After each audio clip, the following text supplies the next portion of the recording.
Hey guys, how you doing? It's been raining all day. I'm sleepy, but I'm really excited about today's topic. Right now, it's about to go down, and so it's gonna start waking me up. So if you're already with us now, start sending and sharing with your friends. Use that little arrow and send it. Maybe someone who needs to watch this is just waiting for you to send it. And so be part of this community that shares the content so that together you and I can transform mediocre marriages into abundant marriages.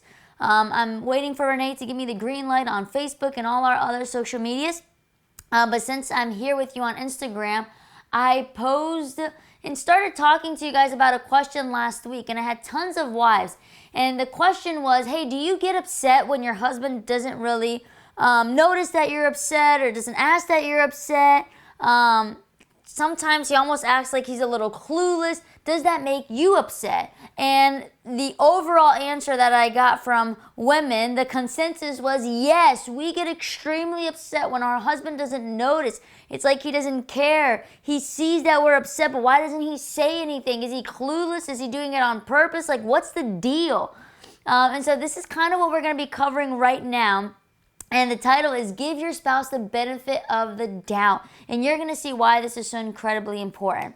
As you know, abundant marriage is the place and the space for you to feel safe. So don't be embarrassed. Let them think whatever they want to think. But we want to make sure that in this community that you feel comfortable to ask the questions that you have. You see, because here's the thing. I'm sick and tired of people acting like they have it all together and perfect marriages. No one has perfect marriages. What people do have is the willingness to do whatever it takes to make their marriage work. And so if that's you, you are at the right spot. If you think, oh, there's nothing for me to get better, it's perfect, you're lying and get out of here. So ask your questions. Don't be embarrassed, because oftentimes you're thinking something that someone else is maybe embarrassed to ask. So you go and you ask it, and we are going to answer it here every Thursday at 8:30. And so abundant marriage, it's a course that reroutes mediocre marriages into abundant marriages so that we can create a community, like-minded individuals that are after the same exact thing. All right, Renee, am I good? Facebook, yeah. Facebook is on, and I think we're just waiting on YouTube. Okay, we're just waiting on YouTube. If you are there, say hello. Tell me where you're from. Tell me why you're joining us. Maybe how long you've been here with us. And we're gonna get rolling soon, right, Ree? Right. He says right. He's behind trying to get everything situated and turned out. I'm telling you guys to say hello, but I don't even think he can see it. He's multitasking over there. But if you're saying hello back to you. Grab your papers and pens, because we're going to talk a little bit about the brain again today. Nothing too complicated, just so that we can notice difference. So listen, people on YouTube, they're going to miss the first part, but that's okay. We are going to get started with give your spouse the benefit of the doubt. And here's why. Because you would want someone to give you the benefit of the doubt. Now, there's a woman, Dr. Lou Ann Bredenstein. I'm probably saying her name wrong. She studied at Yale and Harvard, and she wrote a book called The Male Brain, an incredible book that talks about the differences between male and female brain, and it focuses on the male brain. Now, here's the thing. She found that just straight from conception, the brains of males and females are completely different. She says that the hormones of boys and men create a male reality that is fundamentally different from the female reality. And it's interesting because God knew this, and yet he put male and female together. And here's why. Because there is something we can learn from the male brain that we wives need, and vice versa. This is why when God created Adam and Eve, that God said, Adam, I'm going to create to you a helpmate. And they were to work together to become one flesh. No one was to power over the other. No one was to be more loved. No. They were to work together in partnership so that their characters could be refined in the image of God. And so that's why we need both brains working and functioning. But this is also why we need to understand the differences of brains, because sometimes we are wasting time with fights that has more to do with our brains than it does with what we're fighting about. And so we need to make sure that we understand. If you were with us last week, we talked about leadership. And one of the things we talked about was identifying and meeting needs. So right now, we are going to identify some differences so that we are better able to meet the needs of our husbands and husbands of your wives. Okay? And so while our brain is very plastic, right, it means that we can learn new things and that we can will ourselves to be different. However, we also want to respect the fact that God made us different and God made our brains to function different. So we want to give our spouse the benefit of the doubt, while at the same time, we want to be able to be flexible and learn and adjust so that we can better love our spouses in the way in which they best feel loved. Okay, and as you know, although our brain is very plastic and moldable and we are flexible as human beings and we can learn new things, this learning process takes a little bit of time, which is why we need to be long-suffering and we need to be patient and we need to give each other the benefit of the doubt. Now check this out. I'm going to hit you guys with some facts so that you can start to see the differences that I'm talking about. For one, male brains usually have less serotonin than female brains. And because of this, because serotonin typically calms people down, men are typically more explosive and more compulsive. Now, is that an excuse that now your husband can lose his patience and he can be angry and he can punch things and hit things?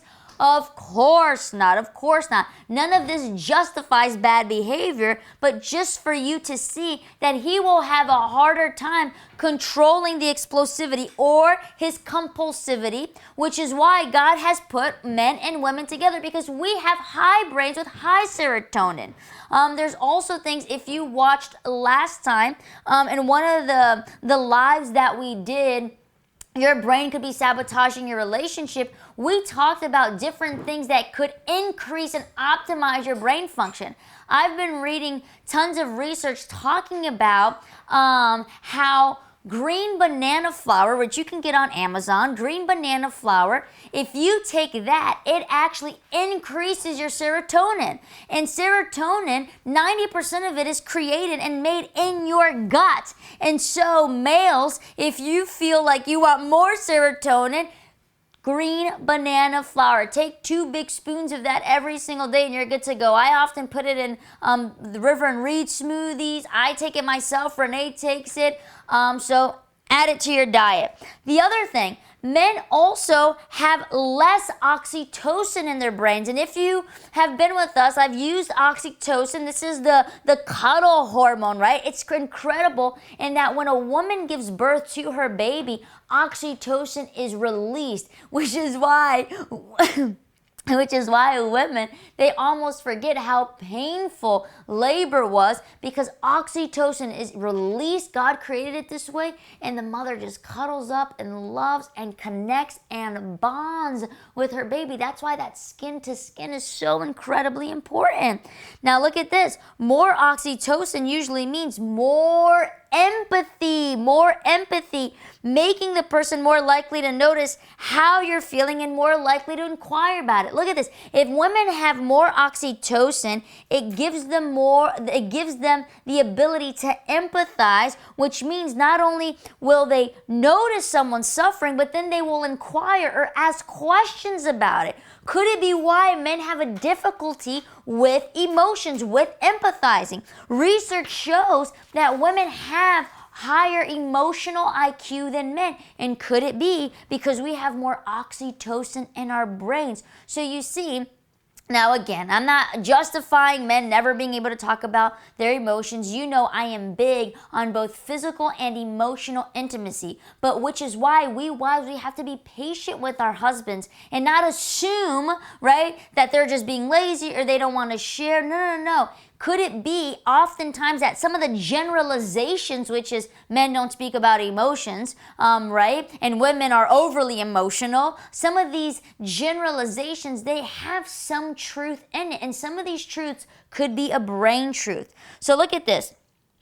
Oftentimes we wives, we get upset that our husbands have a difficult time talking about their emotions. And so we think that they should be able to talk about it like our girlfriends or like our cousins or our mothers. But men are fundamentally different. And oftentimes it doesn't occur to him to connect, look, his affection with the verbal, meaning it doesn't occur to him that even though he feels like you are upset for whatever reason, it doesn't click on him that he should go and ask you about it, and we're going to find out why very soon. I actually asked Renee that question yesterday, and he said, honestly, sometimes we're just scared.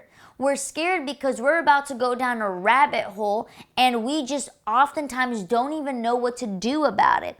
And he says, we're scared because of how your reaction is going to be. We're also scared because we don't typically like these high emotions. We have a difficult time dealing with high emotions. And then Renee even said, which is very perceptive of him, he goes, Amanda, I'm a phlegmatic. Remember, if you miss the personality talk, sanguine, phlegmatic, melancholic, or choleric, you need to go watch that one. The differences in temperament and personality can also be the reason why you guys keep bumping heads. And Renee says, not only am I male, and we talked about some of these brain differences, he goes, but I'm a phlegmatic, meaning that I avoid conflict at all cost. And so when you look upset and I notice it, my sort of default is to run away from that. And I almost want to wait for you to tell me, hey, I'm upset at you. He goes, because I don't want to walk into the lion's den and maybe you're not even upset about me. And so I'm not going to go poke the bear, he says, right?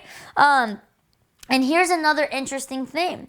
The brain of women, they have what's called the mirror neuron system, okay? Same doctor in her book, The Male Brain, talks about the difference in this. So women operate, their higher functioning is the mirror neuron system, which Dr. Brendenstein calls I feel what you feel, the emotional empathy, right? This is the ability to connect. This is the ability to put on someone else's shoe. But the interesting thing about this is that we also have will, which is we can choose, because our brains are very plastic, to learn new things, okay? So I'm going to give you the science and how your brain is, but also know that we can choose. We can choose to be better. Now look at this. Because of the mirror neuron system is larger and more active in female brains, they have a better time at reading expressions, at looking at the nonverbals, at interpreting tones of voice and other emotional cues that men will have a harder time interpreting. And so oftentimes when women are upset, they might even be a little passive aggressive. And look, it might be going completely over your husband's head. Why? Because your mirror neuron system is larger and more active than his is. What system does his operate in? You're about to find out. So look at this. We wives, we need to give our husbands the benefit of the doubt. And one of the things that we need to not do is expect for him to act like our female friends, because men are different and they express empathy in a different way than we do. It's not that they're not capable of expressing empathy. It's that they express it in a different way. And oftentimes, because it's not the way that we understand empathy, we think they're not expressing it, but that's not entirely true. But again, husbands, you're going to have to be adaptable and flexible and learning and knowing how your wife wants to understand empathy, and vice versa. Wives, we are also going to have to understand that when our husband expresses empathy in his way, it doesn't mean that he's insensitive, it just means that it's different. But as we learn more about each other's brains, it will allow us to better give each other the benefit of the doubt. Okay? So now check this out. Every man has been told that women want to be listened to. And as I always call you, men, you guys are the Bob the Builders. You guys are natural fixers. And your brain shows just that. So imagine a wife who says, Amanda, all I want to be heard. When I express the things that are happening at work or even staying home with the kids all day, they drive me crazy. When I come and talk to my husband, I want to be heard. I want him to hug me. I want him to coddle me, and I want him to hold me. But no, he starts to try to fix everything, and he's fixing. I don't want him to fix. But then the husband looks at me in response and goes, I understand that she's in pain, Amanda, and I know that our kids are absolutely insane and that they're driving her crazy. I know she does so much for the house, and she cooks, she cleans, she also has a job. I mean, she's superwoman. But I watch all of this, and she wants me to listen, and she wants me to empathize and sympathize with her, but she doesn't listen to my suggestions. And when I watch her cry, and when I watch that she's visibly upset, and I'm not allowed to help, it's torture to me. So look at what's going on. The wife wants him to empathize with listening and hugging and holding her hand and being affectionate. He is noticing that she is visibly upset. And while he's there listening, he also is thinking about ways that he could fix it. You know why? Because it's absolute torture to him to not be able to solve what is making her upset. So you see, he is trying to empathize and willing to empathize, but his brain works a little different. And this is why men are natural fixers. They are Bob the Builder. And here is why our brains are different. Remember I told you how for the wives, they have a more active and enlarged mirror neuron system, which is why women have a easier capacity with empathy. They have higher emotional IQ than men.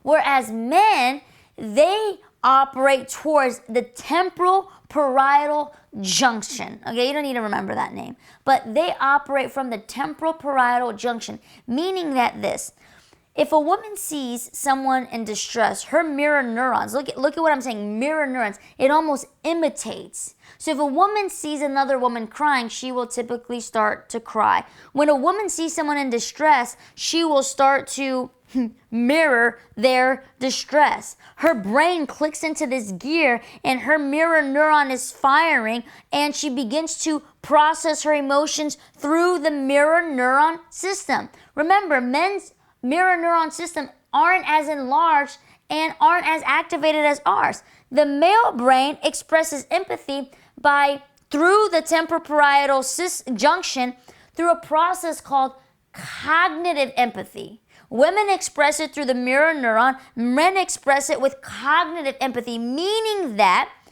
all of their brain power stops on the problem and trying to solve the problem instead of understanding the problem. Look at the difference. Women empathize. They mirror. You are distressed, they will mirror your distress. You cry, they will cry. Men, however, focuses their brain power on stopping the problem instead of understanding the problem. And listen, there's nothing wrong with their brain. God made it that way. God made our brain the way that it is. And instead of us fighting over why our husbands can't be just like us, or our husbands getting upset that we can't just be like them, no, we have to appreciate and better understand the brains so that we can appreciate the differences, just like we appreciate the differences in temperament and personality. I don't want Renee to be a sanguine like me. I want him to be a phlegmatic, because if I wanted him to be just like me, I would be missing out on all the talents and abilities and all the awesomeness that is a phlegmatic. Now look, what we need to understand is that the way men express empathy, although it might be different than ours, it is still empathy, though it might not, look at the word I'm going to use, though it might not feel like it, which is why we can't base it on feeling. We have to base it on fact, which is why when we go to the Bible and God says this, listen, I have loved you with an everlasting love, that you are the apple of my eye, that you are fearfully and wonderfully made. Even when you feel like your prayers aren't passing through the ceiling, even when you feel like God isn't hearing you, or you're just hearing the silence of God, the Bible affirms and declares that God does love you, that he has goodwill towards you. And oftentimes your husband is expressing empathy, and maybe it's not the way that you're understanding it, but it's the way in which His brain knows how to do it. Now, it's not to say, again, that he can't learn to better offer empathy in the way you can understand it, but it also means that we have to be patient in them learning. Okay, so look at this.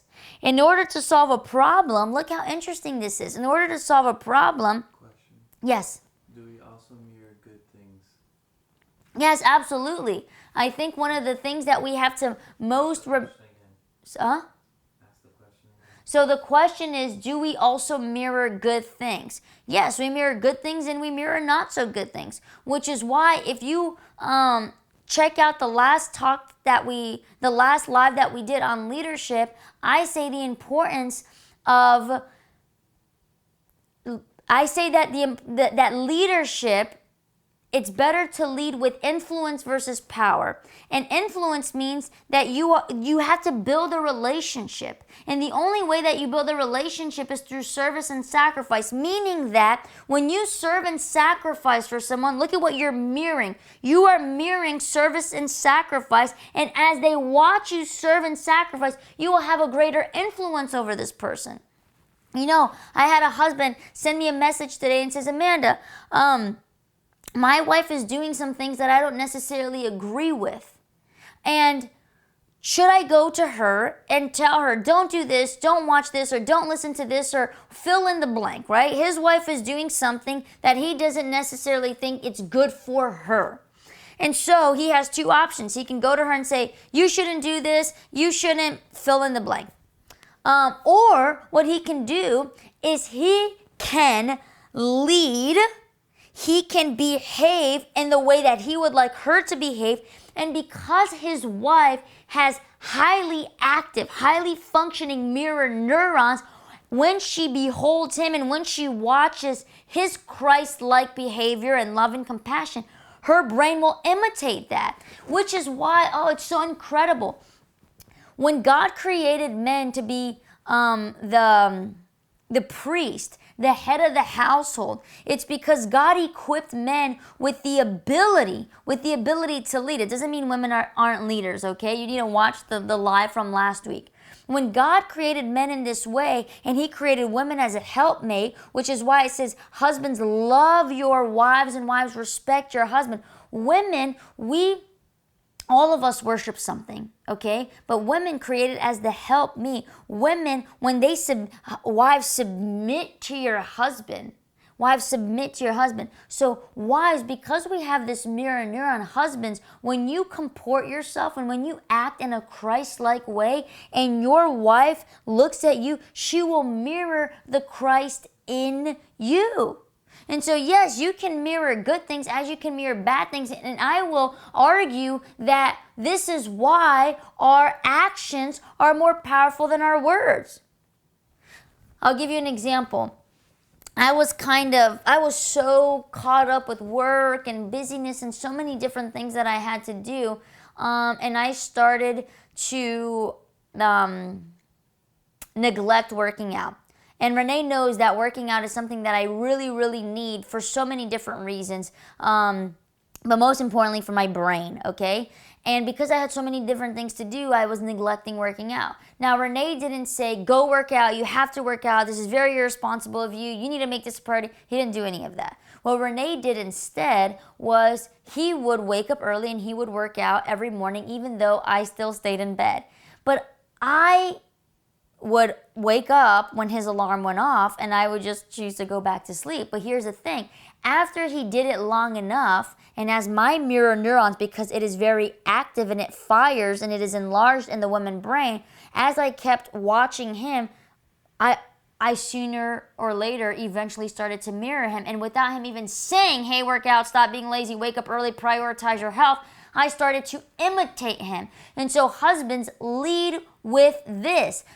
Imitate Christ, and your wife will imitate you because her mirror neuron is very powerful. I hope that answered the question. And so look, remember, It's not that husbands cannot empathize. It's just that they empathize very different than we do. They empathize through a process called cognitive empathy, which their brain power focuses on stopping the problem instead of understanding the problem. It's almost like they're doing triage, right? And someone comes in and there's an open bleed. They don't care about how it happened. They just want to stop the bleeding. They just want to roll it up or stop it. And then, okay, we stop the bleeding. Okay, now let's go over the details. And God made their brains like this. So we don't want men to be women, nor do we want women to be men. We want for men to be men and for women to be women and for us to come together and live abundant marriages. Now look at this. One of the things that even Renee is caught doing is sometimes I get upset about different things, or if I had a really tough case or a really tough client and I'm just super upset about it, Renee's like, well, just don't think about it, right? And I said, what do you mean just don't think about it? What do you think I'm trying to do? I'm trying to not think about it. And so, see, our brains are so different. When Renee says just don't think about it, he has a box, which he told me, which is beyond me. It's called the nothing box. And he says that he can literally think about nothing. I've never been able to not think about nothing. He says it exists, so I will trust him. So what was Renee trying to do there when he said, well, just stop thinking about it. If it's making you upset, just stop thinking about it. In that moment, what did I want to do? I wanted to strangle him, because obviously if I could stop thinking about it, I would stop thinking about it, because I didn't want to be feeling bad. But because I know how Renee's brain works, Renee's just don't think about it is because he was desperately trying to stop the problem, which is his wife was upset, instead of trying to understand the problem. He was coming from cognitive empathy. And so I have to say, Renee, listen, I know you're coming from cognitive empathy right now, and I know you are showing empathy, but right now, it's not the way that I want to receive empathy. So can you just mirror right now? Can you just turn on your mirror neuron system? Okay, I got it. And so then he says, okay, and so now he's saying, what do you need? Which here is the $1 million question. Wives, the question I asked you this week was this. Do you get upset when your husband does not notice that you are upset? Do you get upset when you have to tell your husband how you're feeling instead of him just assuming how you are feeling? Now here's the thing. Wives, your husband does not come from mirror neuron system. His is cognitive empathy, which means we are going to have to be more direct with what we want and what we need. Now look.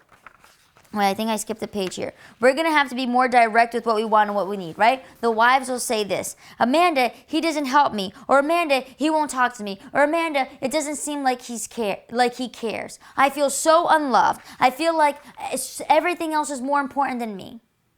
And really, that might not be going on in your husband's mind at all. He might just be failing to recognize and to see because he's clueless. Now, when I say clueless, I'm not, jabbing at the husbands, and I'm not trying to ridicule them in any way. I'm being very objective here. Gary Thomas, he wrote incredible books. One of them was, I forgot the name of the book that he wrote. I talk about it in one of the lives that we do. But Gary Thomas, Google his name, it'll come up. And he says this, look.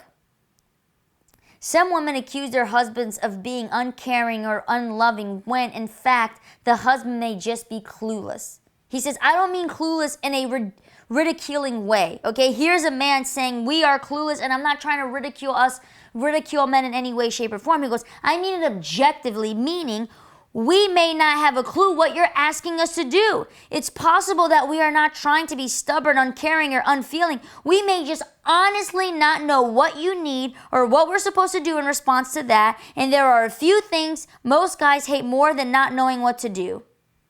Remember, your husband is a fixer. And when they do not And when they cannot fix something, it drives them crazy. I know it because I have a husband who's a fixer.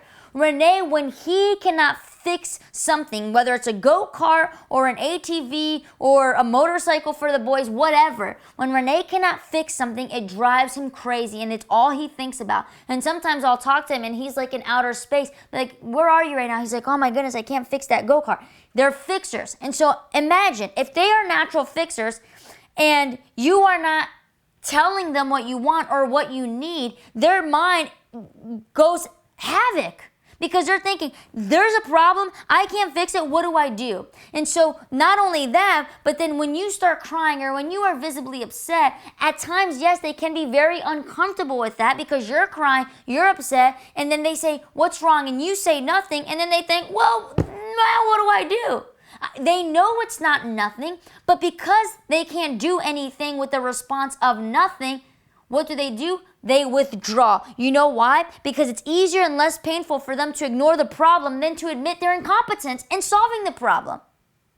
It is easier, it is more bearable for them to ignore the problem, which is maybe the way you're feeling, ignore the problem, than to admit that they're incompetent in helping you solve the problem. Why? Because they're natural fixers. Because they're Bob the Builders. So women, please, women often feel that if their husband loved them more or if they prioritize them more, that the husbands would know what they're thinking. That is false. Your husband does not know what you are thinking. Yours doesn't, mine doesn't. You might know what they're thinking. I know what Renee is thinking before Renee even knows that he's thinking it. But this is not the case with husbands. Wives, remember, God has given you incredible gift. You have mirror neuron system gift. He has cognitive empathy gift, which is a great gift that he has and you don't have. So let's come together because you are going to be that model. You are going to be able, look at this, you are going to be able to see your child and you are going to be able to notice the nonverbals. You are going to be able to hear just in the tone of voice or just the way he walks that something is wrong. And then you're going to bring in your husband, the Bob the Builder, and you're going to say, something's wrong, fix that. And you're going to come together. So look at this. We need to learn to speak our husband's language just as husbands need to learn how to speak our language. And the language of men is direct. Tell them what you want. Tell them what to do, and they will willingly do it, ladies. It was so funny. A wife told me that she was so upset with her husband because her husband knows that she is very organized and she is very clean and the house needs to be in a certain order, and she's the wives where like the clothes are color coordinated and the rice has a little sticker that says rice in case God forbid someone looks at it and doesn't think it's rice, right? She has a little note that says beans and red beans and noodles and the cereal, to each its own. She has all these little stickers and all these little things, and the salt goes here and the pepper goes here and they're in numerical order, whatever. And so the husband used the spices and he thought he was going to just be an exceptional husband that day, and he goes and he puts the salt back and he organizes the kitchen. Well, sure enough, she comes home and she opens the spices and she thinks, does someone just want to piss me off right now? Did someone purposely put the salt in the wrong place? And so look at this. The wife comes from a place of, why isn't the salt in the right place? Visibly, this is where the salt belongs. The husband comes from the place of, I did so well. I put the salt away. So this is where I mean, where we need to give our spouses the benefit of the doubt, because often, so there's only two options. The first choice is to look at the salt scenario and say, he doesn't care about me, he put the salt in the wrong place. But the second scenario is to look at this and say, he messed up the location, but usually he leaves it on the counter and he put it in the right place. And now the wife is going to look visibly upset, right? And the husband is going to go and say, honey, is everything okay? Everything is fine. But everything is not fine because she's upset about the salt thing. If you're upset about the salt thing, don't be passive aggressive. Your husband's not going to understand. Remember, he's clueless. We're not ridiculing him, but literally he does not know what to do. And so when you say it's fine, he's going to register, she's fine. He doesn't have the mirror neuron system. He cannot read nonverbals and body language and tone of voice the way you do. And if anything, if he feels like you are upset, and again, he doesn't know how to fix it, more than ever, he's going to back away because he doesn't want to make it worse. Because in his mind, he thinks, well, I always make it worse. I never know what she's thinking. I never know how she's feeling. And so I'm going to walk away slowly. And then you're going to go to sleep. You're going to turn over in bed and he's going to say, hey, is everything okay? And you're going to say, everything is fine. And you're going to roll over. And then you're going to be having conversations about nothing in your head about how much you are unloved and how much he doesn't care about you. Stop the nonsense. Don't do that. Say, hey, dude, listen, thank you so much for putting the salt away, but you put it in the wrong spot. And then go there and show him where the right spot is. And then guess what? Say, can you change it? And then because he's a fixer, he's going to say, oh, this problem can be solved right now if I just put the salt in the right place. Absolutely, babe. Then he's going to put the salt in the right place, and that's it. Husbands are fixers. This is a good one. I had a wife. Wives always do this. Wives will go like this. Hey, babe, are you hungry? And the husband will literally answer no because he is not hungry. But what does the wife want? Other wives would be like, if your wife is saying, are you hungry? What she really means is, I'm hungry and find me something to eat. Wives, men don't work like that. If you are hungry, you have to say, I am hungry. Take me out to eat. I know it's romantic if he knows what you're thinking, but he's not a genie in the bottle. He is not the Holy Spirit, and he simply does not know. So make your life easier. Don't play that game. Hollywood, it's all a lie. There's no such thing. It's not only husbands, all men are like this. You know, maybe some have more emotional IQ than others, but for the most part, if you say, hey babe, are you hungry? He's going to say no, and he's not going to be thinking that you're asking him if he's hungry because you're really hungry, because it doesn't make any sense for his brain. I had a couple. I don't know if they're watching, and I don't even know if they watched me see this dynamic. I'm sorry, I can't help myself. I'm a people watcher. And so I'm not going to say any names, but if you're watching, you know who you are. So there was a husband and wife, and they came here for, we had a night of worship here at the ranch, and they came, and it was hilarious. Oh man, it was so good. I almost went into it, and I said, Amanda, you know, just let it happen and use this as an example. So we were all playing volleyball. And after, because I give directives, so the girls start saying this, I'm so thirsty, okay? And so I'm looking at that, and obviously the girls are saying, I'm so thirsty, and they want any man, to say, let me go get some water. And so when you say I'm thirsty, I think the men just registers, they're making a statement. They are thirsty. But they don't understand what to do past that statement. Just like a wife said, Amanda, I told my husband, the light bulb went out. And he says, yeah, it did. And then he never fixed it. And then I said, when I told you the light bulb went out, I thought you were going to fix it. He's like, well, I thought you were just making an observation. Right? And he was genuine. He wasn't trying to be spiteful. He wasn't trying to be sassy. He genuinely thought that she was making an observation. Oh, the light bulb went out. Right? And so let's be direct. And so anyways, back to my story. And so we were playing volleyball. The girls, I'm so thirsty. Eventually I said, hey, and then I picked a specific male from, hey, can you fill in the blank, go get the water. And so he ran, he got the water, all done. And so then it comes. So the water's there, everyone's getting water. So a husband goes, and his wife is sitting. She wasn't playing. She was sitting, and he was playing. And he goes, and he drinks his water, right? He drinks his water. And everyone is saying, I'm so thirsty, I'm so thirsty. Everyone is so thirsty. So the husband drinks his water, and then he goes and he hands his wife an empty cup of water. And she looks at him, and she's like indignant. She's like, what the heck? Why did you just give me an empty cup of water? He's like, well, because I finished drinking my water, and I wanted you to hold my cup. And so I just gave you my cup so I don't have to get another one. And she goes, well, I would also like water. And he was just like, he's like, well, I didn't know you wanted water. You didn't ask me. You didn't say that you wanted water. She's like, well, everyone is thirsty. We've been out here. There hasn't been any water. And so she assumed that he should know that she was thirsty, of which he says, I didn't know. And then he says, well, now that I know that you're thirsty, let me get you water. And then for a lot of wives, it's like, oh, he should have just already known.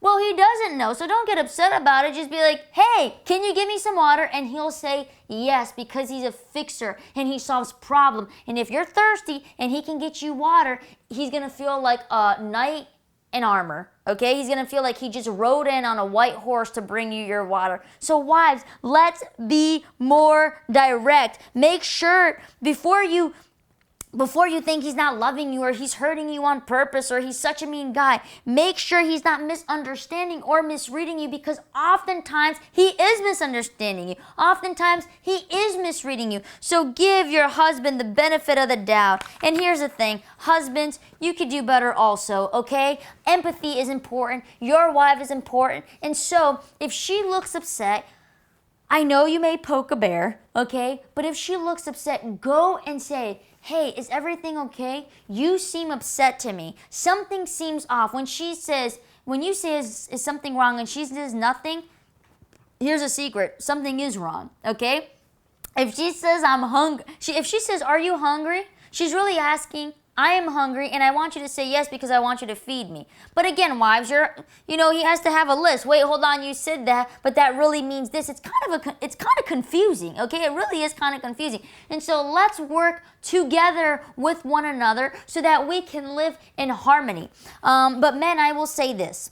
When your wife is upset, when she is sad, even though she now knows that your way of expressing empathy is to fix, because again, you're trying to stop the problem, you're not trying to understand the problem. She knows that now because you have cognitive empathy.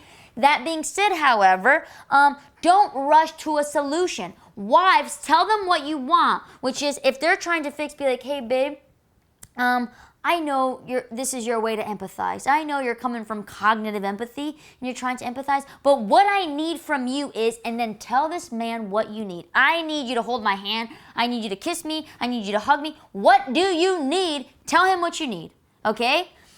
And then, because we also want men to be men, right? Wives, you're married to men. You're not married to women. We want men to be men, which is why you are not going to prohibit him from demonstrating empathy the way in which God designed him to demonstrate empathy. So what can be the solution is to say, as soon as I am upset, I don't want you to solve, but after, husbands, you are affectionate with her, after you hold her hand and after you hug her, your wife will be more willing to listen to your solutions and to listen to your advice after you first give her what she wants. This is the leadership's talk. So remember, husbands, I know this is difficult for you, which is why you have to will to love this woman even though you don't understand what is going on in her crazy brain, because she doesn't understand what's going on in your crazy brain either. So you have to serve and sacrifice, meaning that you are going to have to do something that might go completely against your nature. However, when you do that, when you serve and sacrifice, when she sees that you're genuinely trying, even though it is so difficult for you, you are going to have influence over her. And after you hug her, after you kiss her, after you feed her, whatever it is that she wants, right? And wives are going to tell him what you want, okay? Then you're going to have influence over her. And when you have influence over her, let some hours go by, maybe even a day or two, and then come to her and offer a solution, and she will be more receptive to your solution after you first empathize with her in the way in which she best understands. Because when you empathize with her in the way she understands, now you've healed, you've helped, you've connected intimately with her, and then boom, doors are wide open so that you can be the best Bob the Builder the world has ever seen. Then sure, get your hammer, get your nails, and start fixing away. Does that make sense? Reed, does anyone have any questions? Take a look there. I think hopefully I answered the question about mirror neurons and how, yes, you can mirror good things and you can mirror bad things. If you have any questions right now is the time to ask, because I know there was a lot of wives who are really upset that the husbands didn't know. Wives, just be direct. Let's cut to the chase here. You know, if you now know how your husband's brain works, and husbands, you now know how your brain, if we both are in this position, in this attitude of learning, of serving, it's going to work out. But when in doubt, give your spouse the benefit of the doubt. You know, when the wife started, she just started laughing because her husband was like, "Oh, I didn't know you were thirsty." And she was kind of like, "What in the world? Everyone is thirsty right now." And he says, "Well, I'll go get the water right now." She had two options. She could have later got in the car and said, "You are so selfish. You only think about yourself. You could have seen that I was visibly thirsty because everyone was thirsty, and you handed me an empty cup of water. How selfish of you! Or she could have said, "Hey, you know, you handed me an empty cup of water because he genuinely did not think that she was thirsty. So thank you so much that when I then told you that I was thirsty, that you went there and you got me some water." Now again, for wives, we could be thinking, "Well, Amanda, that's absolutely ridiculous. Like, anyone should know that clearly this woman was thirsty. Who hands another human being an empty cup?" Sure, wives, yes, to me it sounds a little crazy too. But this is science, and the husband's brain is completely different, and I am going to choose to give the husbands the benefit of the doubt, as husbands will choose to give wives the benefit of the doubt, and we are going to have awesome and happy marriages because of it. What can we do when we mirror each other's problems? What can we do when we mirror each other's problems? Very good. So here's a good thing about mirror neurons. While we can mirror each other's problems, and then no one's going to go anyways, right? Because we're just mirroring each other's problems, and then we're creating sort of a toxic relationship or even toxic environment. There's going to have to be one of you that is going to pull away, because ultimately the person we should be mirroring is Jesus Christ. The Bible is clear. By beholding, we will become changed, which is why the first person we need to worship and adore is Jesus Christ. When Paul tells them, "Be imitators of me," Paul literally goes to the church and says, "Imitate me." And then he says, "Because I imitate Christ." And so I behold Renee, or I imitate Renee, because Renee is ultimately imitating Christ. But if Renee is not imitating Christ, I have no business imitating Renee. I have no business mirroring Renee. And I cannot even give the excuse of, "Well, I'm just giving to you," right? I had a wife and I was telling her, "Listen, why don't you do this? Why don't you do it?" And every time I would tell her of the things that she could do differently, she goes, "Well, my husband doesn't do it." And for example, I'd say, "Well, you should read your Bible." "Well, my husband isn't reading his Bible." She was mirroring him, but at that moment, he wasn't mirroring Christ, so she had no business in mirroring him. Instead, she should say, "Hey, if he is not mirroring, I am going to mirror Christ, so that I can, through my actions," and as the Bible says, a wife with her good behavior, with her love, she can turn the heart of her husband towards God. And that's what we have to do. And that's why leadership is important to the both of us. And that is why we also have responsibility for the decisions that we make. And surely, as we mirror Christ, then we can say, like Paul, to our husbands and wives, "Imitate me, because I am an imitator of Christ." See if that answered your question. Give me a thumbs up if it did. Renee is looking. No, they just mentioned, or else there's two angry people in the house. Exactly, or else absolutely there's two angry people in the house. So one of you is going to have to take the high road, and sometimes you're going to have to take turns. Sometimes if I'm upset or cranky, Renee comes and he's the first to apologize. Other times I have to go and I have to be the first to apologize. This is why it's a team, and we need to get in our head. We are not against each other, we are for each other. We're not scoring goals on each other's No, we need to score goals together. You are on the same team, and we need to start acting like we are on the same team. Any more questions? I think not. Okay, no more questions. If you have a questions and maybe you didn't want to ask now, send me a direct message through Instagram, Facebook, YouTube. We will get to it because we want to make sure that we are answering your questions. And so wives who answered, "My husband, it's like he doesn't care. He should know how I'm feeling." He doesn't. And so be direct. Now that you know how his brain works, meet him halfway. He's going to meet you halfway, and we are both going to serve and sacrifice for each other. Our brains are malleable, so we are going to love each other in the way we best feel loved, but we also need to understand the differences and not want and not think that God messed up in creating husband's brain the way that he did, or men's brain the way that he did, and wives and women's brain the way that he did. Make sense? All right, very good, guys.